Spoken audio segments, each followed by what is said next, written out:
सभ्यतालाई बेचेका छन्, संस्कारलाई बेचेका छन्, तपाईँ हामीमा भित्र फुट गराएका छन्। त्यो अब फुट होइन, सबैको एकता, सबैको धार्मिक सहिष्णुता, सहभाव, सह अस्तित्वको सिद्धान्तलाई लिएर अगाडि बढ्न पर्छ।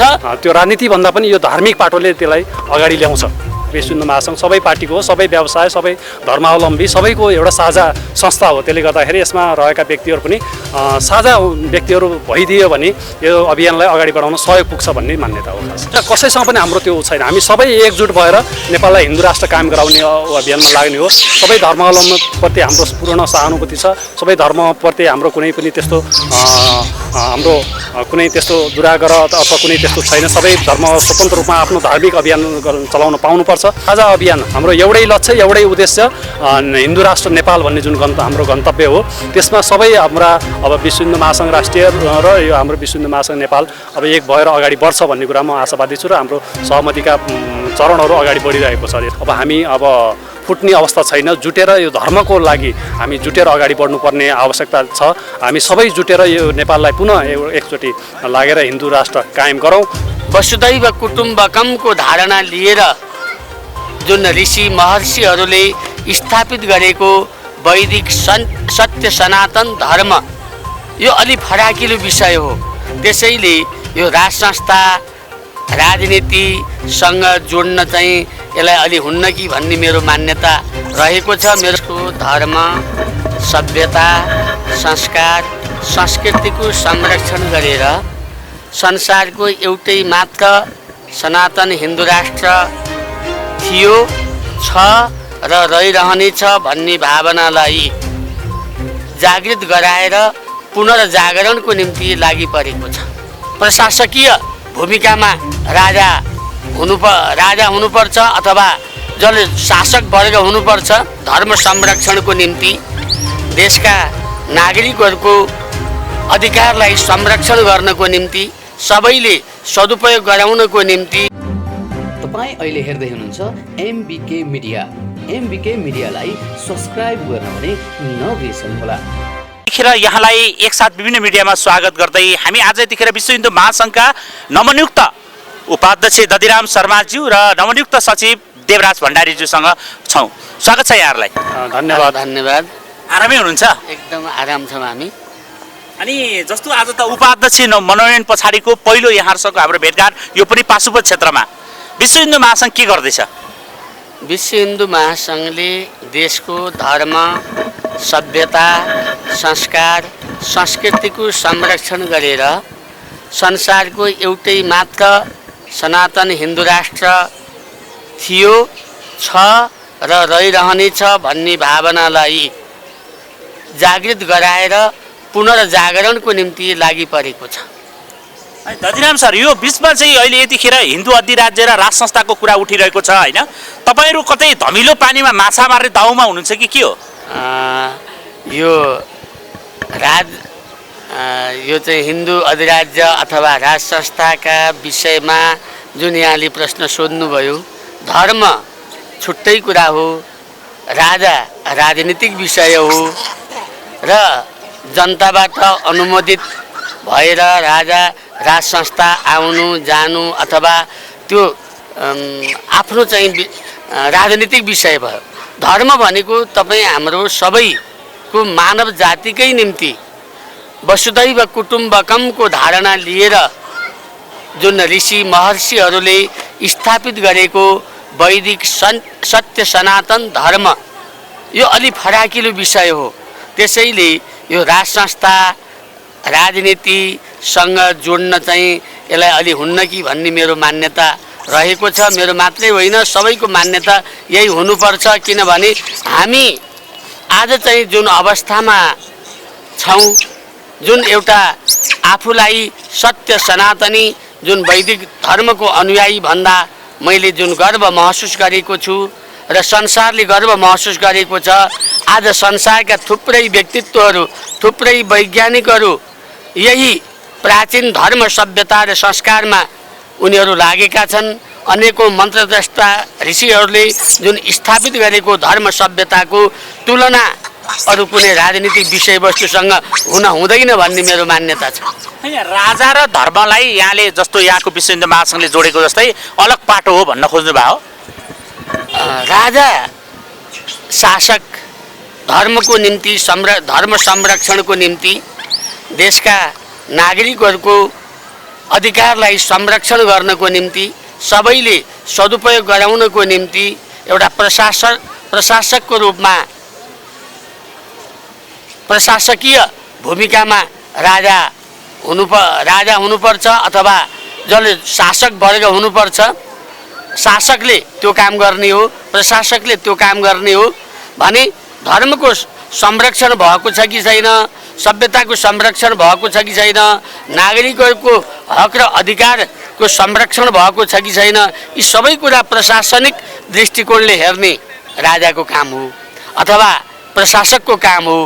खैर जेसुकै भए पनि नेपालको धर्म संस्कृति मौलिकता र संरक्षण र सम्वर्धन गर्ने कार्यमा विश्व हिन्दू महासङ्घ चाहिँ अब 1 2 3 भनेर भन्नुभयो भने के गर्नुपर्छ लाग्छ उपाध्यक्षज्यूलाई? विश्व हिन्दू महासङ्घले पहिलो त यसको नेपालमा जुन अहिले हराउँदै गइरहेको छ, धेरै कुरा हामीले गुमाएका छौँ। धेरै कुराहरू गुमे, ती गुमेका कुराहरूलाई पुनर्स्थापित गर्नुपर्छ।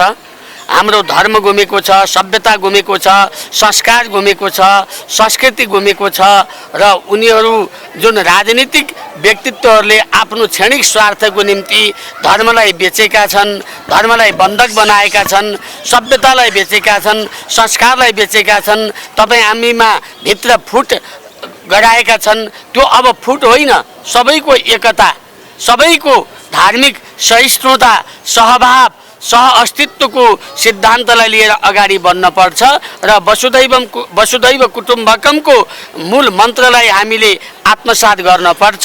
मन्त्रद्रष्टा ऋषिहरूले देखाएको मार्गलाई, बाटोमा हामी हिँड्नुपर्छ भन्ने कुरामा हामी त्यो चाहेका छौँ र यसलाई पुनर्जागरण गर्नुपर्छ भन्ने हाम्रो मान्यता रहेको छ। र विश्व हिन्दू महासङ्घले धेरै कुरा केवल यो राजनीतिक विषयवस्तु परिवर्तन भएर मात्रै हुँदैन, धर्मको स्थापना गर्नको निम्ति हिजो ऋषिहरूले मन्त्रद्रष्टा ऋषिहरूले देखाएको बाटोमा लाग्नुपर्छ, त्यसका निम्ति व्यापक अध्ययन हुनुपर्छ भनेर विशेष रूपमा यहाँले आफ्नो राख्नुभयो। नेपाललाई पुनः हिन्दू अधिराज्य बनाउनुपर्छ भन्ने प्रतिबद्धता। धन्यवाद दिदी। अब सचिवज्यूसँग गयो है देवराजी, यो विशेष रूपमा यहाँहरूले विश्व हिन्दू महासङ्घको हिजो कार्य सम्पादन समितिको बैठक सकिएको छ होइन? विश्व हिन्दू महासङ्घले आफ्नो 7औं महासभा सकिएको आज लगभग 2 वर्षसम्म मनोनयनमै अड्किरहेको छ, के होला यो?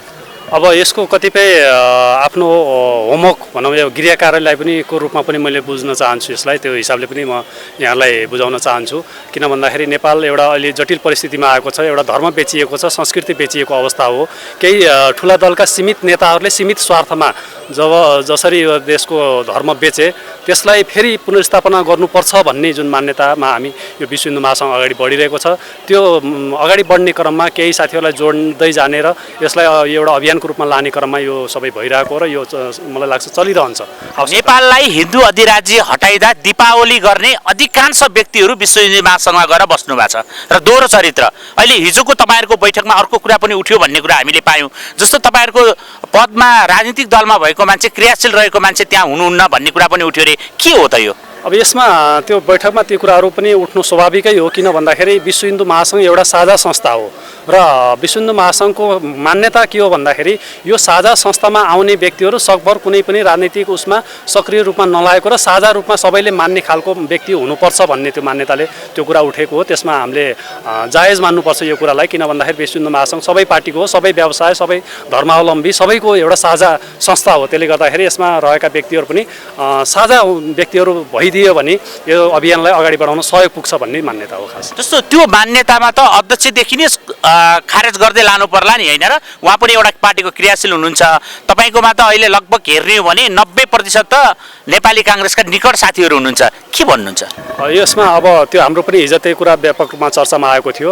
अब यसरी हामीले अनुरोध अब सबै कसैलाई बाध्य पार्न त हामीले सक्दैनौँ, किन भन्दाखेरि एउटा बहुदलीय व्यवस्थामा देश विभाजित भएको छ। सबैको एउटा आस्था, सबै दलप्रति एउटा आस्था हुन्छ, तर त्यो आस्था रहे पनि आस्थामै सीमित राखेर त्यसलाई अलि सक्रिय रूपमा अगाडि नगएर कोही साथीहरू त्यसरी लाग्नु भएको छ भने पनि आफ्नो त्यो राजनीतिलाई परिवेशलाई आफ्नो आधारलाई त्यता छोडेर अब यो धार्मिक परिवेशतिर सक्रिय भएर त्यो राजनीतिलाई अलिकति एकछिनलाई छोडेर यो हिन्दू राष्ट्र कायम नहुँदासम्मलाई त्यतापट्टि राजनीतिमा विश्राम लिएर यो धार्मिक अभियानमा अगाडि बढौँ र यसरी जाम भन्ने एउटा सल्लाह भएको छ। मलाई लाग्छ अब अध्यक्षज्यू लगायत सबैको त्यो जुन एउटा राजनीतिसँग जोडिएको कुरा हो, त्यो अब त्यो राजनीतिभन्दा पनि यो धार्मिक पाटोले त्यसलाई अगाडि ल्याउँछ भनेपछि आशावादी हुनुहुन्छ नेपालको राजनीतिक दल छोडेर अब कम्तीमा विशुद्ध वैदिक बौद्ध जैन सिख बोन्ड किराँत सहितको यो ओमकार परिवारलाई एकबद्धता गराउने काममा विश्व हिन्दू महासङ्घ क्रियाशील हुन्छ भन्नु खोज्नुभयो? म पूर्ण आशा छु, किन भन्दाखेरि राजनीति भनेको छुट्टै पाटो हो। अब त्यो पछि राजनीतिको पाटो पछि आउँछ।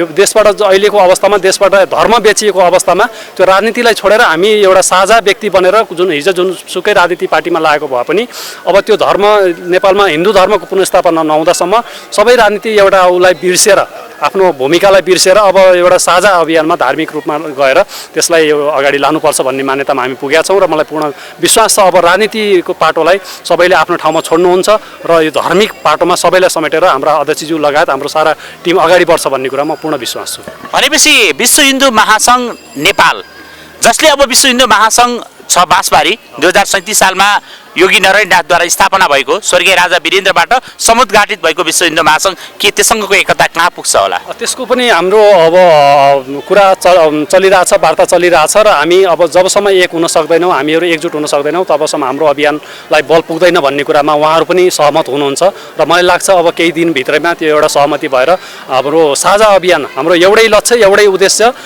हिन्दू राष्ट्र नेपाल भन्ने जुन हाम्रो गन्तव्य हो, त्यसमा सबै हाम्रा अब विश्व हिन्दू महासङ्घ राष्ट्रिय र यो हाम्रो विश्व हिन्दू महासङ्घ नेपाल अब एक भएर अगाडि बढ्छ भन्ने कुरामा आशावादी छु र हाम्रो सहमतिका चरणहरू अगाडि बढिरहेको छ, यो सकारात्मक रूपमा अगाडि बढिरहेको छ। अब विश्व हिन्दू महासङ्घ अन्तर्राष्ट्रियले उठाउँदै आएको राज संस्थाको हिन्दू अधिराज्य तपाईँको विश्व हिन्दू महासङ्घ नेपालले तपाईँहरूले हिन्दू राष्ट्र मात्र जो राज संस्थाको आवश्यकता यहाँले महसुस गर्नु भएको छैन यहाँले, तर भनेपछि कसरी सामञ्जस्य होला सचिवज्यू? अब त्यसमा हाम्रो अहिले एउटै मात्र हाम्रो अर्जुन दृष्टि भनौँ, एउटै मात्र उद्देश्य एउटै मात्रै लक्ष्य, मैले यसलाई फेरि दोहोऱ्याएँ। हाम्रो अहिलेको उद्देश्य र हाम्रो लक्ष्य एउटा हाम्रो गन्तव्य भनेको नेपालमा हिन्दू राष्ट्र पुनर्स्थापना गर्ने। अब त्यसपछि अरू कुराहरू त्यस तपसिलका कुरा हुन्छन्। यो एउटा मात्र उद्देश्य एउटा लक्ष्यमा हाम्रो साझा सहमति हुन सक्छ, किन भन्दाखेरि त्यसपछि राज संस्थाका कुराहरू गणतन्त्रका कुराहरू त्यो राजनीतिक पाटोमा त्यसपछि आउँछौँ। नेपाललाई हिन्दू राष्ट्र पुनर्स्थापना गरिसकेपछि त्यसपछि त्यो पाटोमा फेरि बहस गर्न सकिन्छ, चर्चामा ल्याउन सकिन्छ। तर अहिलेको जुन हाम्रो एउटा उद्देश्य हो, गन्तव्य हो, यसमा त्यो कुराले कुनै प्रभाव पार्दैन भन्ने कुरामा म विश्वस्त छु। भनेपछि विश्व हिन्दू महासङ्घ नेपाल अबका दिनहरूमा सबैसँग सहकार्य गर्न चाहन्छ भन्न खोज्नु भयो? सबैसँग हाम्रो कुनै अरू धर्मसँग, हाम्रो क्रिस्चियन धर्मसँग, बौद्ध धर्मसँग, त्यसपछि गएर यो हाम्रो मुस्लिम धर्महरू, ओमकार परिवार साझा कसैसँग पनि हाम्रो त्यो छैन। हामी सबै एकजुट भएर नेपाललाई हिन्दू राष्ट्र कायम गराउने अभियानमा लाग्ने हो। सबै धर्मावलम्बीप्रति हाम्रो पूर्ण सहानुभूति छ, सबै धर्मप्रति हाम्रो कुनै पनि त्यस्तो हाम्रो कुनै त्यस्तो दुराग्रह अथवा कुनै त्यस्तो छैन। सबै धर्म स्वतन्त्र रूपमा आफ्नो धार्मिक अभियान चलाउन पाउनुपर्छ। तर के हो भन्दाखेरि संसारमा एकमात्र चिनारी रहेको नेपाल जुन हिन्दू राष्ट्र हो, जुन एउटा आफैमा पनि वैज्ञानिक एउटा धर्म हो र सारा संसारले आज मान्दै आएको पूर्वीय दर्शनलाई मान्दै आएको हो, त्यो आज गुमेको अवस्था, नेपालको एउटा राष्ट्रियता नै त्यो धर्मको कारणले पनि राष्ट्रियता आज अप्ठ्यारोमा परेको अवस्था को यो जुन छ, जो राष्ट्रियता नै नरहने हो कि भन्ने जुन अवस्था पुगेको छ, त्यसले गर्दाखेरि यसको लागि यो धर्म पहिलो आवश्यकता हो, राष्ट्रियतालाई पनि धर्म पहिलो आवश्यकता हो। त्यसले गर्दाखेरि हामी सबै धर्म मान्नेहरू पनि यो राष्ट्रियता जोगाउनलाई पनि हिन्दू राष्ट्र कायम गर्नुपर्छ भन्ने कुरामा मलाई लाग्छ उहाँहरू पनि अरू अन्य धर्महरू मान्ने साथीहरू पनि सहमत हुनुहुन्छ, धर्मावलम्बी पनि सहमत हुनुहुन्छ। एकदमै महत्त्वपूर्ण समय दिनुभयो नवनियुक्त उपाध्यक्षज्यू दधिरामजी र नवनियुक्त सचिव देवराजजीप्रति हामी सबैको तर्फबाट पनि यहाँलाई हार्दिक बधाई व्यक्त गर्दै यहाँहरूको कार्यकाल सफलतापूर्वक बितोस् र विशेष गरी नेपाललाई सनातन हिन्दू अधिराज्य बनाउने जुन महान लक्ष्यमा यहाँलाई सफलता मिलोस् भन्ने शुभकामना व्यक्त गर्दछौँ। धन्यवाद सागरजी, यहाँले अब थोरै कुरा राख्ने अवसर दिनुभयो यो महत्त्वपूर्ण अब यो परिस्थितिमा र यो यही टेलिभिजन मार्फत हामी के आह्वान गर्न चाहन्छौँ समस्त नेपालीहरूमा भने अब हामी अब फुट्ने अवस्था छैन। जुटेर यो धर्मको लागि हामी जुटेर अगाडि बढ्नुपर्ने आवश्यकता छ। हामी सबै जुटेर यो नेपाललाई पुनः एकचोटि लागेर हिन्दू राष्ट्र कायम गरौँ। त्यसपछि आफ्ना जे स्वार्थ छन् सबै कुराहरू छन् त्यसपछि फेरि त्यसमा लागौँला भन्दै सबैलाई यो सामूहिक रूपमा म अपिल गर्न चाहन्छु। धन्यवाद सागरजी। अत्यन्तै हामीले महत्त्वपूर्ण समय हामीले दिनभन्दा पनि तपाईँले हामीलाई चाहिँ जुन लिनुभयो हाम्रो यो चाहिँ तपाईँ मार्फत सबैलाई सन्देश दिने जुन अवसर प्रदान गर्नुभयो यसको लागि यहाँलाई धन्यवाद। साथै म यहीँबाट के आह्वान गर्न चाहन्छु भने अब हामी हाम्रा व्यक्तिगत स्वार्थ होलान्, राजनीतिक स्वार्थ होलान्, राजनीतिक स्वार्थभन्दा माथि उठेर हाम्रो सबै उठ्न सकियो भने मात्रै हामी यसलाई सनातन हिन्दू राष्ट्र कायम गर्न सक्छौँ। त्यो भयो भने मात्रै हाम्रो पहिचान हुन्छ, हाम्रो इज्जत हुन्छ, हाम्रो प्रतिष्ठा हुन्छ। अन्यथा हामी साना सीमित सङ्कीर्ण विचारधारामा लाग्यौँ भने हामी कहिल्यै पनि माथि उठ्न सक्दैनौँ। यसैले सङ्कीर्णतालाई त्याग गरेर एउटा हाम्रो विरासतलाई स्थापित गरौँ भन्ने आह्वान यही मार्फत तपाईँहरूको यो टेलिभिजन मार्फत म सबैलाई आह्वान गर्न चाहन्छु। धन्यवाद। हस्, धन्यवाद।